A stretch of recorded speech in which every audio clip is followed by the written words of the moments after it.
Իսլամական համագործակցության կազմակերպության արտգործնախարարները անցած 2 օրերին Ստամբուլում կայացած հավաքի ավարտին եզրափակիչ հայտարարություն են ընդունել, որում անդրադարձ կան նաև Հայաստանին ու Ադրբեջանին։ Ողջունելով խաղաղության և միջպետական հարաբերությունների հաստատման մասին երկկողմ համաձայնագրի շուրջ բանակցությունների ավարտը, իսլամական երկրները կոչ են անում Հայաստանին հաղթահարել դրա ստորագրմանը խոչընդոտող մնացած իրավական և քաղաքական խոչընդոտներ և դադարեցնել Ադրբեջանի ինքնիշխանության և տարածքային ամբողջականության սասանումը։ Կազմակերպությունը, որին անդամակցում է 57 պետություն, վերահաստատել է լիակատար համերաշխությունը Ադրբեջանի կառավարությանն ու ժողովրդին հայկական այսպես կոչված ագրեսիայից տուժած ազատագրված տարածքները վերականգնելու և վերակառուցելու ջանքերում։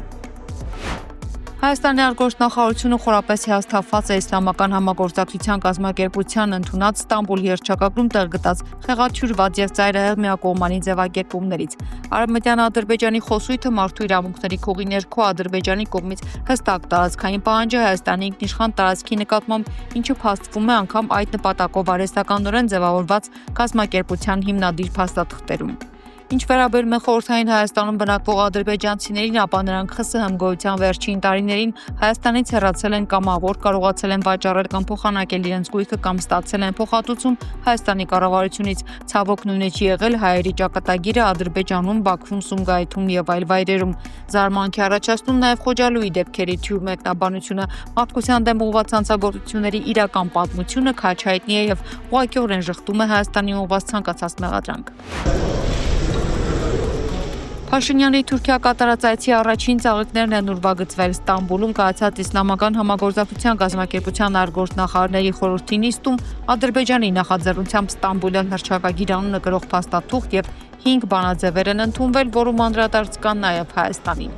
Այդ դեկլարացիայում ամրագրվել է բռնի տեղահանված ադրբեջանցիների վերադարձի իրավունքը Հայաստան, որը փաստաթղթում որպես արևմտյան Ադրբեջան է ներկայացվում։ Ավելին, Հայաստանի Հանրապետությանը կոչ է արվել վերացնել այն խոչընդոտները, որոնք հնարավորություն կտան խաղաղության պայմանագիր կնքել։ Հայաստանյան կառավարչի արցախցիների իրավունքների պաշտպանությունից եւ մասնավորապես հավաքական վերադարձից ու Հայաստանի Հանրապետության օկուպացված տարածքների թեմայից հրաժարվելու պայմաններում Ադրբեջանը միջազգային օրակարգ է հրում այսպես կոչված արևմտյան Ադրբեջան եզրույթը, որը ներառում է ներկայիս Հայաստանի զգալի մասը։ Ավելին, Ադրբեջանի բանակցային գործընթացում դրսևորվող անհակ հավակնությունների պայմաններում հաստատղթից ստորագրվելն էլ ջարդվում է Հայաստանի գլխին։ Իշխանությունը երկիրը հրել է դեպի թուրքական թակարդ, որտեղ միակ դերը, որն ունի Հայաստանը, պարզապես հնազանդվելն ու ստացած ապտակները հանդուրժելն է։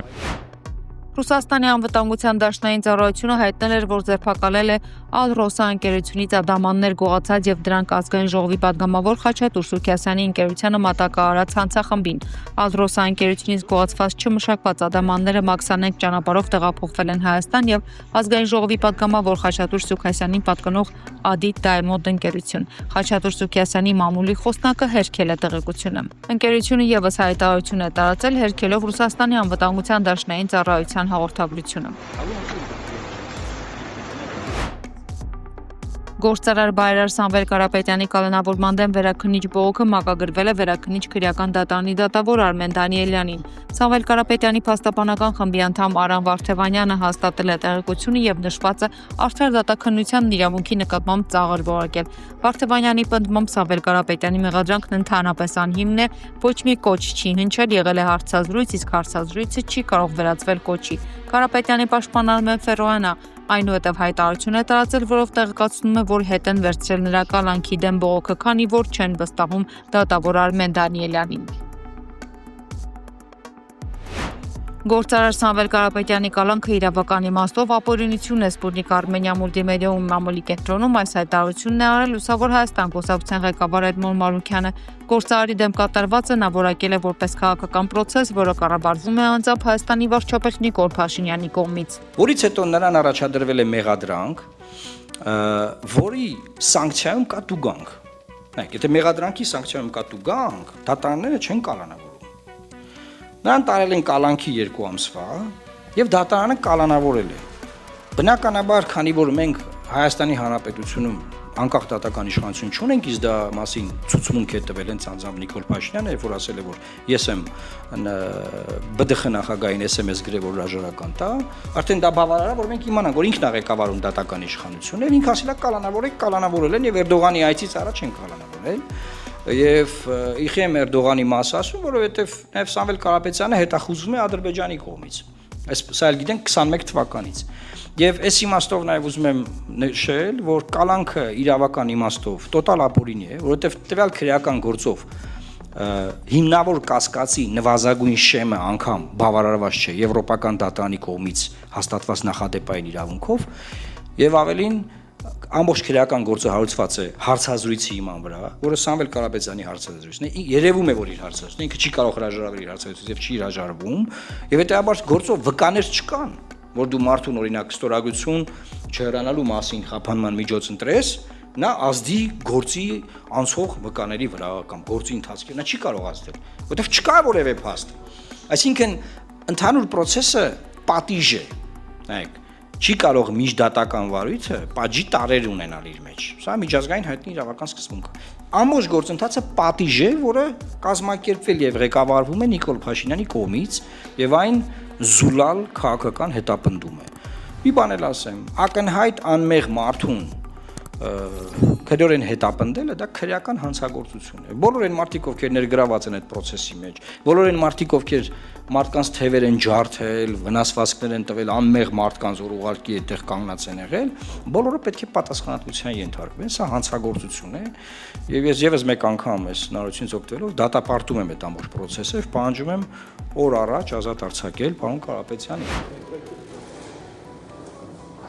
Իրանը շատ մեծ նշանակություն է տալիս Ռուսաստանի հետ խորհրդակցությունների ընթացիկ վտանգավոր իրավիճակում հայտարարել է Իսլամական Հանրապետության արտգործնախարար Աբբաս Արաղչին ժամանելով Մոսկվա Ռուսաստանի նախագահ Վլադիմիր Պուտինի հետ հանդիպման։ Պուտինը Իրանի վրա հարվածները որակել է որպես չհրահրված ագրեսիա, որը որևէ հիմք կամ արդարացում չունի։ Պուտինի խոսքով Մոսկվայի դիրքորոշումը Իրանի եւ Իսրայելի միջև տեղի ունեցողի վերաբերյալ լավ հայտնի է, այն ձևակերպվել է Ռուսաստանի արտաքին գործերի նախարարության կողմից։ Իսլամական Հանրապետության արտաքին գործերի նախարարության ղեկավարի այցը Ռուսաստան թույլ կտա քննարկել եւ մտածել ստեղծված իրավիճակից դուրս գալու ուղիների մասին։ Մենք Իրանի հետ ունենք երկարամյա լավ հուսալի հարաբերություններ։ Մեր կողմից մենք ջանքեր ենք գործադրում Իրանի ժողովրդին օգնություն ցուցաբերելու համար։